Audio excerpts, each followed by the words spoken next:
My channel guys, आज हम current affair की सीरीज स्टार्ट करने वाले हैं. Today we are going to start the current affair series from June onwards. So ये जेके एसएसबी के लिए भी इंपॉर्टेंट है एंड जिन्होंने सिविल्स के लिए प्रिपेयर करना है या any kind of competitive exams they can read the Hindu newspaper, and thereafter if they find it really helpful, they can use these types of magazines, or the content I'm taking here is basically from Vision IAS and Shankar IAS both combined, right? So let's start the current affair compilation of 1st and June 2nd both together without wasting any time.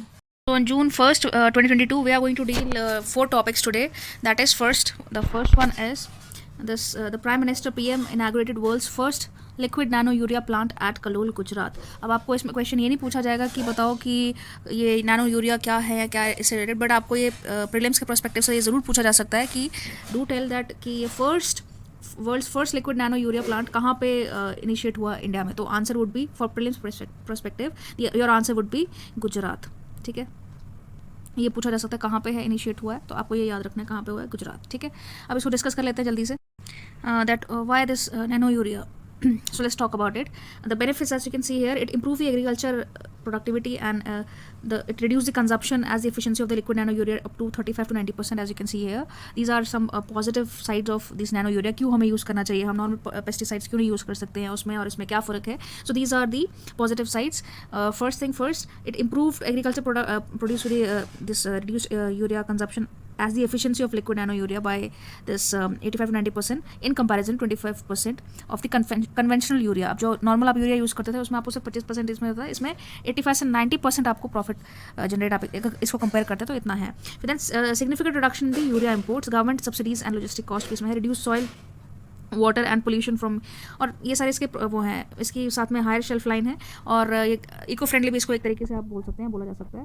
तो इससे environment में इतना degrade नहीं होता है. This is the main reason कि environment को ध्यान में रखते हुए, specially climate, the government of India is using और inspire is just focusing more on this green bonds generally. अब और इसके बेसिक यूज़ आप बोलेंगे तो क्या है, for genetic improvement of plants to increase productivity, nutritional value of shelf life, ये सब इसकी आप पॉजिटिव साइड दे सकते हैं. इससे क्या क्या होता है, पेस्टिसाइड और फर्टिलाइजर्स, ये सब इसके लिए आप इसको यूज़ कर सकते हैं. ठीक है, तो ये बेसिकली आपका 1 जून का एक आर्टिकल जो था पब्लिश हुआ था, उसमें फर्स्ट टॉपिक था. इसमें बेसिकली 4 हम पॉइंट्स आप पढ़ेंगे. फर्स्ट आपका नैनो यूरिया से रिलेटेड हो गया. याद रखें कि प्रीलिम्स पर्सपेक्टिव से आपको पूछा जा सकता है कि nano urea, first liquid nano urea तो है, बट लिक्विड कहाँ पे है, दैट इज कलोल इन गुजरात. गुजरात आपको याद रखना है, बार बार मैं बोल रही हूँ आपको, Gujarat. To remember this for the prelims point of view. ठीक है, अब चलते हैं, moving on to next article, which is government revised premium rates of PMJJBY PMSBY for the first time starting June 1st. अब आपको बता देंगे कौन कौन सी है. फर्स्ट आपकी है ये वाली जो आपकी प्रधानमंत्री जीवन ज्योति बीमा योजना जो है, ये फर्स्ट टाइम ऐसा हुआ है कि इनके जो रेट्स हैं रिवाइज किए गए, 330 से इंक्रीज हो गया कि 436. अब आपको इसमें यूपीएससी या किसी भी एग्जाम्स के लिए प्रिपेयर कर रहे हो, specially if you are preparing for JK SSB, KAS और यूपीएससी, सो आपको ये नहीं पूछा जाएगा कि इसमें क्या है. आपको सिर्फ स्कीम्स याद रखनी. क्या याद रखनी है, स्कीम्स की, पर्टिकुलरली इन जनरल कौन सी स्कीम किस चीज़ के लिए इंपॉर्टेंट हो जाती है. तो यहाँ पे 2 स्कीम्स हैं जैसे हमें आपको देखने को मिल रहा है. एक आपकी है, आपकी एक स्कीम हो गई प्रधानमंत्री जीवन ज्योति बीमा योजना, एक ये है, और दूसरी स्कीम आपको जो ध्यान में रखनी है वो है आपकी प्रधानमंत्री सुरक्षा बीमा योजना. दोनों की दोनों बीमा योजना है और प्रेजेंटेड बाय गवर्नमेंट. तो ये आपको याद रखनी है. अगर आपको कहीं लिख सकते हो इनको एक रफली फ्री सिंपली बुलेट नोट्स करके आप इसको स्कीम्स को याद रखना है आपने basically for your exam point of view. ठीक है, तो अब इसमें देख लेते हैं इसको आर्टिकल को कि क्या है इसमें. बेसिकली ये आर्टिकल आपको कहता है कि ये आपका जो आर्टिकल है बेसिकली आपका 2 चीज़ों पर डिफरेंशिएट करती है. दोनों ही जो स्कीम्स है दोनों की दोनों गवर्नमेंट के द्वारा बीमा योजना है. तो आप कंफ्यूज मत होना, इसको आप देख लेते हैं डिटेल में कि क्या डिफरेंस है. इसमें डिफरेंस बेसिकली आपका आएगा कि जो आपकी प्रधानमंत्री जीवन ज्योति बीमा योजना है, इसमें क्या डिफरेंस है कि इसमें 1 ईयर लाइफ इंश्योरेंस स्कीम है for life cover around 2 lakh rupees, जो आपको देखने को मिल रहा होगा. कितना है, 2 लाख रुपीज़. और ये है, रिन्यू होती है फ्रॉम ईयर टू ईयर. ठीक है, और इसमें क्या है, डेथ कवरेज लिया जाता है. वेयर एज आपकी प्रधानमंत्री सुरक्षा बीमा योजना में क्या है, वहाँ पे एक्सीडेंटल या डेथ, साथ ही साथ आप उसमें एज लिमिट भी आपको देखने को मिलेगा. इसमें 80 to 70 है, यहाँ पे सिर्फ 80 to 50 लाइफ कवर इसमें होता है. ठीक है, इसमें accidental and partial permanent disability भी होती है, उसमें 1 लाख रुपीज़ तक का इसमें आपको प्रीमियम मिल जाता है. ठीक है, यहाँ पे 2 लाख है यहाँ पे, और यहाँ पे इतना डिटेल में नहीं जाना, बस आपको याद रखना है कि कौन कौन सी स्कीम्स है, दोनों स्कीम्स है, कौन सी बीमा योजना है. और उसमें भी आपको अगर एक याद रखनी है, प्रधानमंत्री जीवन ज्योति बीमा योजना, तो यहाँ पे क्या है आपका कि सिर्फ डेथ का कवरेज होता है, वेराज आपकी प्रधानमंत्री सुरक्षा बीमा योजना में क्या होता है आपका accidental issues and death permanent, वो भी आपका डिसेबिलिटी वगैरह भी इसमें काउंट होता है, ठीक है। और अगर एज लिमिट की बात कर ले तो यहाँ पे 18 to 15 है और यहाँ पे 18 to 70 है। Moving on our next topic that is very very very important, very very important for pre as well as for mains, इसको जरूर याद रखें। 1 जून का ये आर्टिकल है, न्यूज़ में आया है और आपको याद रखना है एग्जाम पॉइंट ऑफ व्यू से, इसको हम अच्छे से डिस्कस कर लेंगे। ये आपका है इंडस वाटर ट्रीटी से रिलेटेड है, किससे, इंडस वाटर ट्रीटी से रिलेटेड है। और 1960 में आप सभी को पता है कि ये इंडस वाटर ट्रीटी साइन हुई थी और यूएन यहाँ पे मध्यस्थता के बीच में उनके साथ उनके प्रेजेंस में ट्रीटी साइन हुई थी। तो इसके बारे में फिर से न्यूज़ में आया है और ये हमेशा न्यूज़ में रहता है, बट इस बार जो ये न्यूज़ में आया है इसको हम देखना बहुत इंपॉर्टेंट है। यहाँ पे क्या बोला गया कि 118वीं जो है 118th meeting of the India Pakistan permanent Indus commission PIC जो है, इसके अंतर्गत एक मीटिंग यहाँ पे हुई थी जिसमें कि क्या है, PIC is a communication channel created under Indus treaty water for the governments to gather and resolve questions. अब हम इसका आपको शॉर्टकट, एकदम से शॉर्टकट तो नहीं, बट आपको मैं इसको क्रक्स बता देती हूँ यहाँ पे कि इसमें क्या क्या आपको पॉइंट्स हैं। ये न्यूज़ में है, आपको ये तो इंपॉर्टेंट है ही है, बट आप इसमें आपको क्या करना है, इसमें आपको पता होना चाहिए कि इंडस रिवर का ड्रेनेज पैटर्न और ये सब इसमें पता होना चाहिए। और जैसा कि इस ट्रीटी में कहा गया है कि 1960 में साइन हुई थी कि पाकिस्तान जो है इसमें एज अ थर्ड, जो क्या आप बोल सकते हैं कि पाकिस्तान जो था और वर्ल्ड बैंक था, इसमें वर्ल्ड बैंक ने इसमें मध्यस्थता करके उसमें थर्ड पार्टी गारंटर की भूमिका निभाई थी। तो इनके अंतर्गत 2 ट्रीटी साइन हुई थी इंडिया और पाकिस्तान के बीच में। इसमें वाटर जो डिस्ट्रीब्यूशन था उसमें था कि जो 6 इसकी जो मेन है उसमें से 6 मेन रिवर्स में से जो है 3 ईस्टर्न रिवर जो है रावी, ब्यास, सतलुज, उसका पानी जो है वो इंडिया यूज़ करेगा, जो आपको दिख रही होंगे यहाँ पे, रावी, सतलुज एंड ब्यास, ये 3 इनका पानी इंडिया यूज़ करेगा। बाकी चिनाब, झेलम एंड इंडस, यहाँ पे हमें अगर बांध वगैरह बनाना है कुछ और तो हमें यहाँ पे प्रॉब्लम्स, मतलब इन अ वे कहने का मतलब है कि उसमें पाकिस्तान क्लेम कर सकता है, बट ऑब्वियसली करता ही आया है, बट क्योंकि इंडिया में है तो आपका ईस्टर्न हम जो इंडियंस है वो इन 3 मेन रिवर्स का पानी अच्छे से यूज़ कर सकते हैं, वैसे इन 3 का इंडस, झेलम, चिनाब रहेगा, ये पाकिस्तान को हम लोग बेसिकली हम बोलते हैं कि ठीक है यूज़ इट। तो ये आपका इंडस वाटर ट्रीटी है। अब आपको इसमें बेसिकली पढ़ना क्या है, इसमें एक तो आपको इंपॉर्टेंट डैम वगैरह ध्यान में रखने हैं कौन कौन से हैं, जो आपको किसी भी एग्जाम पॉइंट ऑफ व्यू से बहुत इंपॉर्टेंट हो जाता है कि जो कि आएंगे।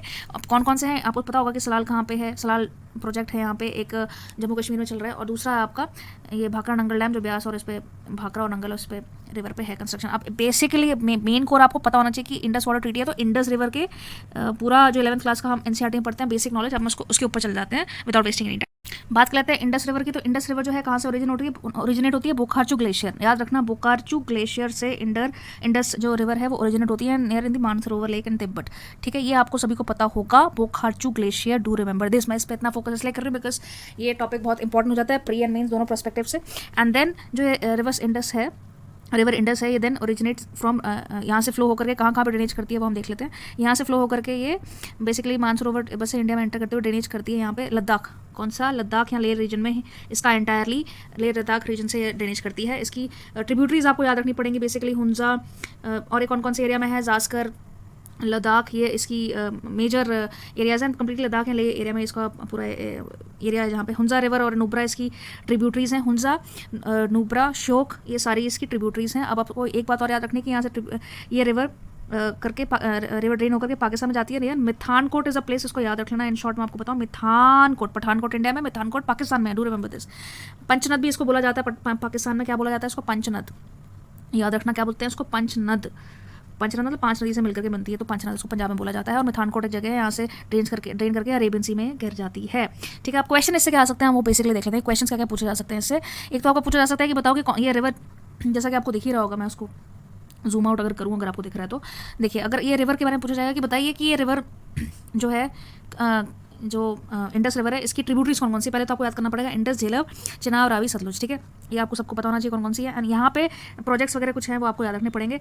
उसके अलावा मेन रिवर से रिलेटेड आपको पूछा जा सकता है क्वेश्चन फ्री में लेकर कि बताइए कौन सी रिवर है जो डायरेक्टली चिनाब में गिरती है, इसकी 5 ट्रिब्यूटरीज में से। तो आप देख के बताओ मुझे, मैं आपसे कौन सी डायरेक्टली आपकी इंडस रिवर की जो ट्रिब्यूटरीज है कौन सी डायरेक्टली इंडस में गिरती हैं, जाकर के बताओ मुझे। तो इसका आंसर जो राइट आंसर होगा इसका रिवर सतलुज। अब देख रहे हो रिवर चिनाब यहाँ से करके यहाँ पे गिर रही है, चिनाब इनकी जगह यहाँ पे गिर रही है, रावी यहाँ से है, लेकिन डायरेक्ट अगर हम देखा जाए, डायरेक्ट अगर सोर्स पूछेगा तो क्या आंसर होगा, सतलुज, डू रिमेंबर। और अगर पूछेगा कि बताइए कि इंडिया में एंटायरली ऐसा कौन सी रिवर है जो इंडस ट्रिब्यूटरी की जो एंटायरली इंडियन बेसिन में ओरिजिनेट या इंडियन बेसिन को ड्रेन करती है, तो right answer would be your right answer, आपका जो राइट आंसर होगा, right answer would B river Ravi, जो इंटायरली इंडिया का पूरा इंडिया के पोर्शन में इंडिया को ड्रेन करती है। ऐसे क्वेश्चंस कुछ आपको इस रिवर से जरूर आ सकते हैं, इसलिए मैंने आपको इसको स्पेशली पूरा ड्रेनेज सिस्टम आपको एक तरीके से इन शॉर्ट एक आउटलुक आपको मैंने इसको दे दिया हुआ है। तो अब नेक्स्ट है एक ओवरव्यू करके मैंने आपको दिखा दिया है, तो इसलिए यह बहुत इंपॉर्टेंट था और मैंने इसे बहुत स्ट्रेस दिया। नेक्स्ट टॉपिक आपका देख लेते हैं यहाँ पे, थर्ड टॉपिक कि स्टेट जो है, स्टेट ये इकोनॉमी सेक्शन से रिलेटेड है आपका, तो देख लेते हैं इसको भी।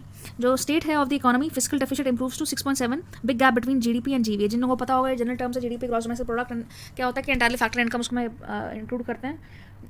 ऑल फैक्टर्स इनका फैक्टर्स ऑफ इनकम आप सबको पता होगा, बेसिक लैंड लेबर कैपिटल, उनका पूरा जो वो आउटपुट क्रिएट करते हैं उसका पूरा साल का फिस्कल मतलब जो पूरा ईयर है, फाइनेंशियल ईयर इसको बोला जाता है। और जिनको पता होगा कि इकोनॉमिक्स में फाइनेंशियल ईयर किसको बोलते हैं, स्टार्टिंग फ्रॉम 1 अप्रैल 31, ये पूरा टाइम मार्च से लेकर अप्रैल 1 31, ये फाइनेंशियल ईयर इंडिया में काउंट होता है, ठीक है। इंडिया में जनवरी से काउंट नहीं होता, कहाँ से काउंट होता है, यहाँ पर 1 से लेकर 31 मार्च तक, ठीक है। 1 अप्रैल से 31 मार्च आपका फाइनेंशियल ईयर काउंट होता है। तो उसके अंदर जितनी भी आपने आउटपुट जनरेट किया, फैक्टर ऑफ इनकम पूरी सबको करके जीडीपी या ग्रॉस डोमेस्टिक प्रोडक्ट्स को हम लोग काउंट करते हैं। आगे उस पर नहीं जाएंगे, देख लेते हैं यहाँ पे कितना था। आपको ये पूछा जा सकता है, आपको फैक्ट याद रखना है 6.7। और आपको ये पता होना चाहिए कि कौन इसमें डेटा लगता है, NSO, national statistical office, NSO. और ये आपको कुछ इंस्टीट्यूशन है जो आपको याद रखने पड़ेंगे, जैसे कि अपना सेंसस कौन कंडक्ट करवाता है, ये सब, तो आपको कौन सा ऑफिस करवाता है। तो ऐसे क्वेश्चंस आपको एग्जामिनेशन पॉइंट ऑफ व्यू से इंपॉर्टेंट हो जाते हैं, पूछे जा सकते हैं, ठीक है। तो अब चलते हैं नेक्स्ट, इसका जो आर्टिकल है वो है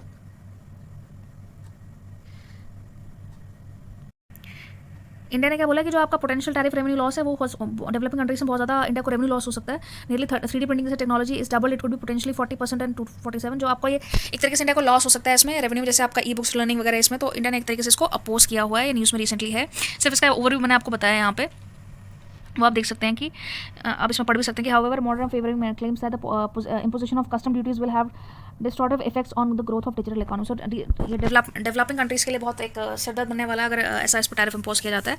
और बाकी आपको ये मैंने एक ओवरव्यू बताया, अगर आपको पीडीएफ वगैरह डाउनलोड करना तो डिस्क्रिप्शन बॉक्स में आपको आसानी से मिल जाएगा, और साथ में मेरा फर्स्ट कमेंट आप चेक कर ले, वहाँ पे आपको आसानी से मिल जाएगा। Moving on to next topic, next last point and कौन कौन से पर्सनालिटी न्यूज़ है वो हम अभी चेक कर लेते हैं। एक और इकोनॉमिक्स रिलेटेड आपको एक टॉपिक इसमें इंपॉर्टेंट फोर्थ टॉपिक है जो आपको देखने को मिलेगा, centre clears entire goods and service tax GST compensate due to tell delay. तो काफ़ी लोगों का ये कोविड सिनारियो में बोलने को मिल रहा था कि जीएसटी काफ़ी रेस कर दिया, जीएसटी। तो जीएसटी के रिलेटेड जितने भी इशूज़ थे उसको सरकार ने फाइनली सुन लिया है। तो entire goods and service tax जो है वो भी न्यूज़ में रहा है 1 जनवरी को। इसको एक तरीके से इंडियन गवर्नमेंट ने जो है एक तरीके से उसको गुड्स एंड सर्विस है वो कंपोजिट कर दिया अभी तक का, ठीक है, क्लियर कर दिया एक तरीके से। सो आप इसको पढ़ सकते हैं क्या क्या इसमें की पॉइंट्स रहे हैं। सो इसमें क्वेश्चन जो आपको बनता है प्री के हिसाब से, वो आपको ये नहीं आया कि गुड्स एंड सर्विस टैक्स कितना था, बताओ कितना क्या होगा। बस आपको इंपॉर्टेंट याद रखना है कि जीएसटी कब आया था, ये आप कमेंट सेक्शन में बता सकते हैं। और इसकी इससे रिलेटेड आपको न्यूज़ में जो देखने को मिलेगा क्वेश्चन जो आपको प्री में पुट होंगे वो इस तरीके से होंगे कि बताइए कि जीएसटी क्या है, इसके और कौन कौन से टाइप्स ऑफ टैक्सेस हैं, टाइप्स ऑफ टैक्सेस इकोनॉमिक्स से। ये टॉपिक आपका इन डेप्थ आपको पढ़ना पड़ेगा, ऐसे करके आपको क्वेश्चंस में कवर होते हैं। बिकॉज ये न्यूज़ में है तो आप इसको देख सकते हैं कि decision was taken to assist the state in managing their resource and ensuring that their program specially the expenditure on capital is carried out successfully during the physical year. So GST is a destination based tax on consumption of goods and services introduced in the country so and so date. तो आपको याद रखना, question आ सकता है पीछे जेकेएसएस में भी exam में क्वेश्चन आता है कि बताओ जेके ये कब इंट्रोड्यूस हुआ था। तो वहाँ पे ऑप्शन दिया हुआ 2016, बच्चों ने गलत कर दिया था इस क्वेश्चन को। तो जेकेएसएस में भी ये क्वेश्चन आया था। तो जीएसटी से रिलेटेड आपको क्वेश्चन इसमें आ सकते हैं। तो ये न्यूज़ में रहता है तो थोड़ा आपको खंगालना पड़ेगा, देखना पड़ेगा, ठीक है। आप पर्सनालिटीज इन न्यूज़ चेक कर लेते हैं इन शॉर्ट। ये रशिया एंड यूक्रेन पे है कि यूक्रेन ट्रेड पे रिसेंटली जो चल रहा है वॉर पे, उसके ऊपर है कि यूरोपियन ईयू ने क्या किया कि बैन कर दिया है रशियन ऑयल इंपोर्ट्स को, जिसमें कि आपको पता होगा कि मेजर ब्लो होगा एक तरीके से रशिया को। अगर हम देखा जाए उस पर आईआर में इसको काफ़ी टाइम से कवर कर रही हूँ इस टॉपिक को, काफ़ी पैनी नज़र है मेरी इस पर, रशियन सभी की होगी इनफैक्ट रशिया यूक्रेन वॉर पे। तो रशिया ने करेंटली सप्लाईज कितना करता है 27%।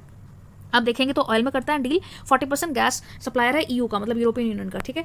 तो ऐसा उन्होंने बोला कि by end of this year most probably they will reduce their dependency on Russia, ऐसा उनका कहना है। नेक्स्ट है आपका Israel and UAE trade deal हुई है, जबकि आप देखोगे कि इजराइल और ईरान इराक में हमेशा यूएई में ट्रेड डील हुई है, लेकिन ईरान में और इराक में उनमें थोड़ा सा कॉन्फ्लिक्ट रहता है हमेशा। तो ये इंटरनेशनल रिलेशन से कुछ आपको आइडिया होना चाहिए कि किस कंट्री किसके साथ थोड़े कोऑर्डिनेट रिलेशन है, किसके साथ थोड़े अगेंस्ट या वॉर टाइप से, वॉर तो नहीं कोल्ड रिलेशन है। तो जैसे आपको पता होगा इंडियन पूरे वर्ल्ड में सबको पता है कि India Pakistan are not really very friendly and India China simply. तो ऐसे ही आपको सबको पता होगा कि इराक और इजराइल और उनका रहता है प्रॉब्लम्स, जो कॉन्फ्लिक्टेड एरिया है वो पैलेस्टीन वगैरह ये सब रहता है, ठीक है। थोड़ा सा आपको ओवरव्यू लेना पड़ेगा, ठीक है। यहाँ पे फ्री ट्रेड की बात की गई, और ये यूएई है, नॉट ईरान। तो Israel and UAE trade deal हुई है यहाँ पे, और इनका साइन हुए फ्री ट्रेड डील हुई है। मोरक्को एंड ब्रिटेन लेटर पहला इनका था। आप उसको आर्टिकल को पढ़ सकते हैं, बट मेन इसमें आपका आएगा कि ये आईआर से रिलेटेड है, ठीक है। तो नेक्स्ट टॉपिक आपका देख लेते हैं हम यहाँ पे, world summit of information society WSSS forum 2022। ये आपका इंपॉर्टेंट बन जाता है एक तरीके से कि ऐसे ऐसा इतना नहीं है, बट आपको कुछ इंटरनेशनल साइट्स हैं जो JKSSB के पॉइंट ऑफ से बहुत इंपॉर्टेंट बन जाती है। जैसे कि आपको पता होना चाहिए कि यूनेस्को ये कब डेवलप हुआ, UNDP क्या है, जैसे G25 G35 नेशंस वगैरह, ये सारे सबमिट वगैरह आपको ये पता होना चाहिए। तो ये न्यूज़ में आप उसको देख सकते हैं, world summit of information society forum, ठीक है। ये 15 मार्च से स्टार्ट होगा, फाइनल 13 मई 3 जून तक चलता रहेगा। मतलब इसका ये डेट ऑर्गेनाइज हुई है। वर्ल्ड्स लार्जेस्ट एनुअल गैदरिंग है of the ICT to build people centric inclusive and development oriented information society. तो ये था। अब है India textile export higher ever. India का जो कॉटन या जो आप टेक्सटाइल कपड़े की मिला वो हायर एवर हो गया है 2021 से 2022 में, ठीक है। कितना है $44 बिलियन। और एक्सपोर्ट इंडिया का जो टेक्सटाइल है accounted for 39% of the share of the total export. जितना भी हमारा इंडिया का टोटल एक्सपोर्ट होता है उसमें से 39% टेक्सटाइल का होता है। आपको परसेंटेज इतना एज सच नहीं पूछ सकते, लेकिन आपको पूछा जा सकता है कि इंडिया, जैसे वी ऑल नो कि अंग्रेजों के ज़माने से इंडिया का कॉटन बहुत अच्छा होता रहा है, वो तो बात में कि उन्होंने डेलिबरेटली इंडिया की कंपनीज को बहुत फेल किया एंड अपने वहाँ पे जाके लूट के लेके अंग्रेज एंड ऑल दैट। बट लेकिन आपको पता नहीं चाहिए India is famous for muslin, Indigo है ऐसा नहीं है, but India is famous for cotton, ठीक है। तो वही कॉटन आपका अगेंस्ट यहाँ पे न्यूज़ में 39% इंडिया का जो टोटल शेयर है वो एक्सपोर्ट हो रहा है आउट ऑफ टोटल में से, तो काफ़ी बड़ी बात है। और इसका जो शेयर है अभी इंडिया का जो एक्सपोर्ट है, एक्सपोर्ट अच्छी बात है, एक्सपोर्ट है जो कि इंक्रीज हुआ है 2021 से 2022, ठीक है। हाईएस्ट एवर है, हाईएस्ट। अब ये लास्ट 2 टॉपिक्स डिस्कस कर लेते हैं। ये 48 foreign universities interested in UGC twinning initiative. अब इंडिया में जैसे वर्ल्ड लाइफ कोलैबोरेटिव, जैसे आप वर्ल्ड में जाते हो कि आपको वहाँ पे बहुत सारी कैम्ब्रिज वगैरह यूनिवर्सिटीज़ हैं, वैसे इंडिया में ये इनिशिएटिव लिया गया कि 48 यूनिवर्सिटीज़ को इंटरनेशनलाइज मतलब किया जाएगा। एफर्ट्स हैं यहाँ पे कि efforts should be taken to by the government to efforts towards internationalization of Indian higher education system। तो ये 48 यूनिवर्सिटीज़ हैं। और जैसे आपको पता हो कि इससे रिलेटेड एक न्यूज़ में रिसेंटली आया था कि इंडिया में अभी एक टाइम पे आप 2 डिग्री कर सकते हैं, तो इट इज़ एप्लीकेबल बेशक, बट लेकिन आपको यूनिवर्सिटीज़ के अंडर है कि वो UGC कैसे कंडक्ट करवाता है, यूनिवर्सिटीज़ के अंडर है कि वो एक साल पे कौन से प्रोग्राम कौन से कॉलेज में अवेलेबल है कि नहीं। बट आप पूरी तरीके से इस बार, पहले होता था कि एक साल में आप 2 डिग्रीज नहीं कर सकते, लेकिन इस बार न्यू एजुकेशन पॉलिसी के अंदर ये आ चुका है। तो आपको इससे रिलेटेड क्या पढ़ना पड़ेगा, न्यू एजुकेशन पॉलिसी थोड़ी सी आप देख के चले जाएगा, NEP 2020। तो इस तरीके से क्वेश्चन आपको फ्रेम होते हैं प्रीलिम्स या मेंस के पॉइंट ऑफ से इंपॉर्टेंट होता है। और नैनो अलॉयज यहाँ पे, जैसे नैनो यूरिया था वो यूरिया था पेस्टिसाइड, यहाँ पे नैनो अलॉयज, तो ये भी साइंस से टेक के प्रोस्पेक्टिव से थोड़ा सा एक न्यूज़ में है, आप इसको देख सकते हैं। क्लस्टर एंड न्यूक्लियस, ये सारा आपका पॉइंट सारे कवर्स होते हैं। एक तरीके से हम इसको ओवरव्यू देख लेते हैं। 4 टॉपिक्स कवर किए थे हमने इसमें, तो ये 4 टॉपिक्स हमने कवर किए 1 जून में, ठीक है। अब मूविंग ऑन टू June 2, इसको भी मैं कंपाइल कर लेती हूँ इसी के साथ। But before moving on to June 2, जो मैं आपकी अगली वीडियो में आपको शेयर कर दूंगी 2 जून का, आज का जल्दी से अपलोड करने की कोशिश करूंगी, बट नोटिफिकेशन में वो टाइम लगता है। तो आप इसमें कुछ इंपॉर्टेंट ये भी है, India business and biodiversity initiative IBI। तो ये मैनेजमेंट है basically, biological diversity by business. इस तरीके से आपको ये इन न्यूज़ रहा है, रिन्यूएबल बायोडाइवर्सिटी, क्लाइमेट वगैरह एंड एनवायरमेंट से पर्सपेक्टिव से आपको क्वेश्चन आ नहीं सकता, मतलब आपको याद रखना है कि इंडिया ने कौन कौन से, आप इसको एक कोट करके लिख सकते हैं आंसर राइटिंग में या मेंस में। अब इसमें आपको प्रोमिनेंटली क्या याद रखने वाला है, इसमें यहाँ पे इन न्यूज़ में जनरल अस्त्र मिसाइल आपको याद रखनी है। ये क्या है, air to air missile defence mechanism, आपको ये याद रखना पड़ेगा। ये इंपॉर्टेंट बन जाता है इंडिया के पॉइंट ऑफ व्यू से। Ministry of defence sign a contract with Bharat dynamic limited BDL for Astra missile. Astra missile news में अगर आएगी तो ऐसा नहीं पूछा किससे साइन किया किससे नहीं, आपको पूछा सकता है कि ये बताओ कौन सी है, एयर टू लैंड है या लैंड टू एयर है या सरफेस टू सरफेस मिसाइल है या व्हाट। तो ये एयर टू एयर मिसाइल है, ये आपको याद रखना है, ठीक है। DRDO ने इसको डेवलप किया, DRDO has transfer the technology जो भारत इनिशिएटिव के साथ इन्होंने बनाया हुआ है, अस्त्र मिसाइल। याद रखिएगा इस टॉपिक को। एक अभी लास्ट इसमें टॉपिक रह जाता है आपका कि कहाँ पे इंडिया ने जो विजिट किया, इंडिया के जो वाइस प्रेसिडेंट है उन्होंने विजिट किया था। आप जो प्लेसेस हैं वो विजिट जहाँ पे किया था उसको आपको याद रखना पड़ेगा, कौन कौन से पॉइंट ऑफ व्यू से, एग्जामिनेशन पॉइंट ऑफ व्यू से। अब इंडिया के वाइस प्रेसिडेंट है, उन्होंने कहाँ पे गैबन में, आपकी लोकेशन आपको उसको देखना पड़ेगा, कहाँ पे है आपको देखना पड़ेगा। ये अफ्रीका में इक्वेटोरियल गिनिया के इसके क्रिस्टल माउंटेन्स के साइड पे ये पोजीशन, मतलब इसकी लोकेशन याद रखनी पड़ेगी, वहाँ पे विजिट किया हुआ था इंडिया ने। पॉलिटिकल बाउंड्रीज इसकी है Cameroon, Equatorial Guinea and Republic of Congo. Main rivers में कौन सी होगी, हाईएस्ट माउंटेन रेंज कौन सी, मिलांडो। फिर वहाँ पे रवांडा है, एक और जगह रवांडा का आएगा में, ब्रिटेन के actually Rwanda deportation flight of the people. ये आपके 2 इन न्यूज़ कंट्रीज़ हैं। अफ्रीका जो कॉन्टिनेंट है उसमें आपको जो कंट्रीज़ हैं आपको इस बार थोड़ा देख लेना कौन कौन सी, कैपून है, रवांडा, ये देख लेना बस। तो इसके साथ आपका ये पूरा का पूरा एक इन शॉर्ट ओवरव्यू मैंने आपको देने की कोशिश की है। अगर आपको ठीक लगा कोई भी क्वेरीज आप कमेंट सेक्शन में दे सकते हैं। और इस तरीके से आपको आइडिया लग गया होगा कि एग्जामिनेशन या एग्जामिनर किस तरीके से क्वेश्चन फ्रेम करने की कोशिश करते हैं। तो नॉट टॉपिक तो आपको पढ़ना है, बट उससे रिलेटेड कौन सा आपका जनरल अवेयरनेस का टॉपिक क्रिएट होता है वो आप पे उस पर आपको फोकस करना होता है। तो that's all, signing off MJ, good night, bye, Jai Hind.